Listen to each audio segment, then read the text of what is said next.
नमस्कार। ये आकाशवाणी शिमला है। अब आप प्रभा शर्मा से प्रादेशिक समाचार सुनिए। आज के मुख्य समाचार। प्रदेश में 3 विधानसभा क्षेत्रों हमीरपुर, देहरा व नालागढ़ में उपचुनाव की अधिसूचना जारी। भाजपा ने उम्मीदवार किए घोषित। प्रदेश के सभी जिलों में मेगा मॉक ड्रिल का आयोजन। राजस्व मंत्री जगत सिंह नेगी ने संचार स्थापित करने व प्रतिक्रिया में लगने वाले समय को कम करने पर दिया बल। शिमला का 4 दिवसीय अंतर्राष्ट्रीय ग्रीष्मोत्सव कल से, राज्यपाल शिव प्रताप शुक्ल करेंगे शुभारंभ। और प्रदेश के अधिकांश क्षेत्रों में भीषण गर्मी का प्रकोप जारी, कई स्थानों पर तापमान 43 डिग्री पार। अब समाचार विस्तार से। प्रदेश में 3 विधानसभा क्षेत्रों हमीरपुर, देहरा और नालागढ़ में उपचुनाव के लिए अधिसूचना आज जारी कर दी गई है। इसके साथ ही आज से नामांकन पत्र दाखिल करने का कार्य भी शुरू हो गया है। हमीरपुर व नालागढ़ विधानसभा क्षेत्रों में नामांकन के पहले दिन किसी भी उम्मीदवार ने नामांकन पत्र दाखिल नहीं किया। भारत निर्वाचन आयोग ने नामांकन पत्र दाखिल करने की अंतिम तिथि 21 जून निर्धारित की है, जबकि 24 जून को नामांकन पत्रों की जांच होगी। नामांकन पत्र वापस लेने की अंतिम तिथि 26 जून तय की गई है। उपचुनाव के लिए मतदान 10 जुलाई को सुबह 7 बजे से सायं 6 बजे तक होगा, जबकि मतगणना 13 जुलाई को होगी। इस बीच प्रदेश में 3 विधानसभा क्षेत्रों में उपचुनाव के लिए भाजपा ने अपने उम्मीदवार घोषित कर दिए हैं। 3 पूर्व निर्दलीय विधायकों को भाजपा ने अपना प्रत्याशी बनाया है। देहरा विधानसभा क्षेत्र से होशियार सिंह, नालागढ़ विधानसभा क्षेत्र से केएल ठाकुर और हमीरपुर से आशीष शर्मा को टिकट दिया गया है। उल्लेखनीय है कि ये तीनों 1.5 वर्ष पहले विधानसभा के लिए बतौर निर्दलीय चुने गए थे। इसी साल 22 मार्च को विधानसभा की सदस्यता से इस्तीफा देने के बाद ये तीनों भाजपा में शामिल हुए थे। वहीं कांग्रेस पार्टी भी 3 विधानसभा क्षेत्रों में होने वाले उपचुनाव को लेकर प्रत्याशियों के नामों पर मंथन कर रही है। मुख्यमंत्री सुखविंदर सिंह सुक्खू पार्टी हाईकमान से प्रत्याशियों के नाम पर चर्चा करने के लिए दिल्ली गए हैं। मुख्य निर्वाचन अधिकारी मनीष गर्ग ने बताया है कि भारत निर्वाचन आयोग ने प्रदेश के 3 विधानसभा क्षेत्रों में होने वाले उपचुनावों के संबंध में ये स्पष्ट किया है कि कांगड़ा व सोलन जिलों के केवल उन विधानसभा क्षेत्रों में ही आदर्श आचार संहिता लागू रहेगी जिनमें उपचुनाव होने हैं। उन्होंने बताया कि हमीरपुर विधानसभा क्षेत्र में होने वाले उपचुनाव के दृष्टिगत पूरे हमीरपुर जिला में आदर्श आचार संहिता लागू रहेगी।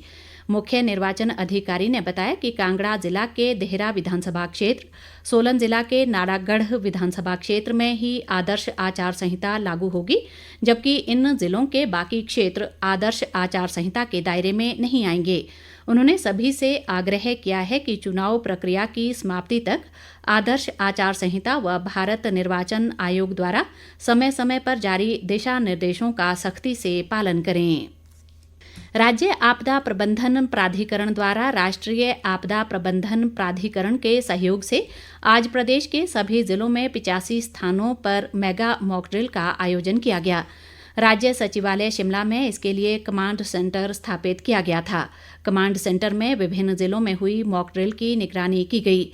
इस दौरान कमांड सेंटर शिमला में मौजूद राजस्व व बागवानी मंत्री जगत सिंह नेगी ने उपायुक्तों से वर्चुअल माध्यम से बातचीत की और धरातल पर किए जा रहे अभ्यास के बारे में भी जानकारी ली। उन्होंने कहा कि संचार स्थापित करने और प्रतिक्रिया में लगने वाले समय को न्यूनतम किया जाए ताकि जान माल का जोखिम कम से कम हो।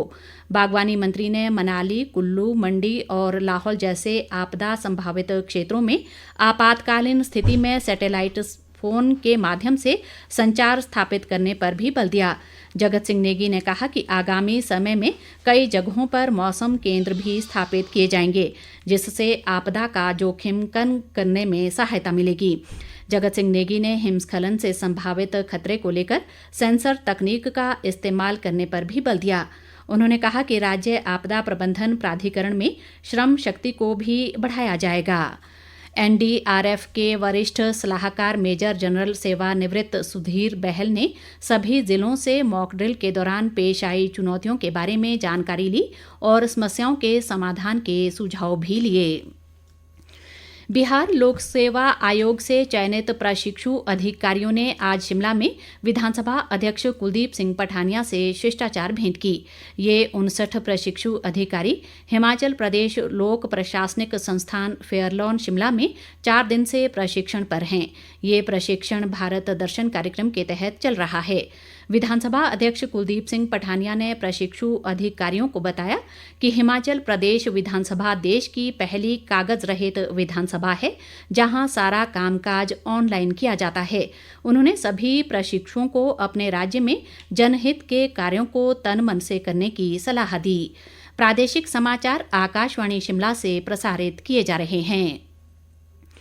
राज्य सरकार ने महिलाओं को इंदिरा गांधी प्यारी बहना सुख सम्मान निधि योजना के तहत पहले चरण में 1500 रुपये प्रतिमाह देने की प्रक्रिया शुरू कर दी है। उप मुख्यमंत्री मुकेश अग्निहोत्री ने ये जानकारी देते हुए बताया कि प्रदेश की 48,000 महिलाओं के खाते में 3 महीने के पैसे एक साथ डाले गए हैं। अग्निहोत्री ने कहा कि अगले चरण में बाकी महिलाओं को भी ये राशि दी जाएगी। उन्होंने कहा कि प्रदेश सरकार ने 5वीं चुनावी गारंटी को पूरा कर दिया है और पहले चरण में 23 करोड़ रुपए का बजट जारी किया गया है। प्रदेश में 3 सीटों पर हो रहे उपचुनाव के लिए कांग्रेस व भाजपा एक दूसरे को जिम्मेदार ठहरा रही है। नेता प्रतिपक्ष जयराम ठाकुर ने कांग्रेस सरकार पर निर्दलीय विधायकों को प्रताड़ित करने का आरोप लगाया। उन्होंने कहा कि निर्दलीय विधायकों पर सरकार को समर्थन देने का दबाव बनाया जा रहा था और ऐसा न करने पर विधायकों व उनके परिवारों को सरकार प्रताड़ित कर रही थी। जयराम ठाकुर ने कहा कि अगर विधानसभा अध्यक्ष पहले ही इन 3 निर्दलीय विधायकों के इस्तीफे मंजूर कर लेते तो लोकसभा चुनाव के साथ ही ये चुनाव भी हो जाते। उन्होंने दावा किया कि भाजपा इन तीनों सीटों पर जीत हासिल करेगी। जयराम ठाकुर ने आरोप लगाया कि प्रदेश में कानून व्यवस्था चरमरा गई है और मुख्यमंत्री सत्ता व कुर्सी बचाने में लगे हैं। दिल्ली के जल संकट को लेकर उन्होंने कहा कि हिमाचल सरकार को एग्रीमेंट की उल्लंघना नहीं करनी चाहिए और पानी को लेकर मुख्यमंत्री को प्रभावी ढंग से अपना पक्ष रखना चाहिए। जयराम ठाकुर ने कहा कि सीपीएस मामले में सुप्रीम कोर्ट ने पहले भी नियुक्तियों को असंवैधानिक ठहराया है और उम्मीद है कि अब सुनवाई के बाद हिमाचल में भी न्याय होगा। शिमला का अंतर्राष्ट्रीय ग्रीष्मोत्सव कल 15 जून को शुरू होगा। 18 जून तक चलने वाले इस ग्रीष्मोत्सव का शुभारंभ राज्यपाल शिव प्रताप शुक्ल करेंगे। ग्रीष्मोत्सव की पहली सांस्कृतिक संध्या में नाटी किंग कुलदीप शर्मा अपनी प्रस्तुति देंगे। ग्रीष्मोत्सव के दूसरे दिन 16 जून को विधानसभा अध्यक्ष कुलदीप सिंह पठानिया बतौर मुख्य अतिथि शिरकत करेंगे और इस दिन प्रसिद्ध पार्श्व गायक साज भट्ट लोगों का मनोरंजन करेंगे। ग्रीष्मोत्सव के समापन अवसर पर मुख्यमंत्री सुखविंदर सिंह सुक्खू बतौर मुख्य अतिथि मौजूद रहेंगे। ग्रीष्मोत्सव के दौरान सांस्कृतिक संध्याओं का आयोजन किया जाएगा, जिसमें हिमाचल सहित पंजाब, राजस्थान, उत्तराखंड, उत्तर प्रदेश व पटियाला के कलाकार अपनी प्रस्तुतियां देंगे। इस दौरान खेल गतिविधियां भी आयोजित की जाएंगी। प्रदेश के अधिकांश भागों में अधिकतम तापमान में वृद्धि के चलते तपती गर्मी का प्रकोप जारी है। आज प्रदेश के ऊना, बिलासपुर और सिरमौर जिलों में अधिकतम तापमान 43 डिग्री सेल्सियस से अधिक रिकॉर्ड किया गया। इसी तरह कांगड़ा व हमीरपुर में पारा 41 डिग्री और मंडी व चंबा में 40 डिग्री सेल्सियस दर्ज किया गया। राजधानी शिमला में अधिकतम तापमान 31 डिग्री सेल्सियस रिकॉर्ड किया गया। मौसम विभाग ने अगले 2 दिन प्रदेश के कुछ स्थानों में लू चलने का अलर्ट जारी किया है। सेना प्रशिक्षण कमान आरट्रैक के general officer commanding in chief lieutenant general Maninjinder Singh ने सैनिकों के योगदान को मान्यता देने के लिए शिमला में आरट्रैक थीमेटिक पार्क वीरता स्थल का आज लोकार्पण किया। इस अवसर पर उन्होंने सैनिकों को प्रशिक्षित करने में आरट्रैक द्वारा निभाई जाने वाली महत्वपूर्ण जिम्मेदारियों का भी जिक्र किया। नए आपराधिक कानून यानी भारतीय न्याय संहिता 2023, भारतीय नागरिक सुरक्षा संहिता 2023 और भारतीय साक्ष्य अधिनियम 2023 1 जुलाई 2024 से लागू हो रहे हैं। नए कानूनों के बारे में जानने के लिए NCRB संकलन of criminal laws mobile app को आप प्ले स्टोर या ऐप स्टोर से डाउनलोड कर सकते हैं।